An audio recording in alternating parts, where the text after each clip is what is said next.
Pag dumating yung taong ito, secure na secure tayo. Pero pag wala na, insecure na tayo. Yan ang mahirap kung sa tao umaasa. Pero sabi niya, in the shadow of your wings, I will rejoice. That I will not only enjoy protection, but I will also submit. Yung ba namang napapailalim ka sa bagwe, sa pakpak ng iba, submission yon. Sabi, I submit. And because I submit to you, I enjoy your protection and your love.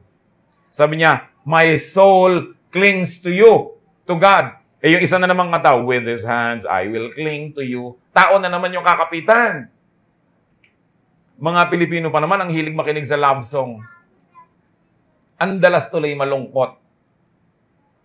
Ang mga Pilipino pa naman, dahil mabubuting loob, kaya dali-daling mahulog ang loob. 3 beses mo lang abutan ng kape, in love na sa'yo. Sa pang-4 na araw at di mo abutan, namimiss ka na, siya na itong mag-aabot sa'yo habang buhay. Bumalik ka lang. Napakadaling ibigay ang puso.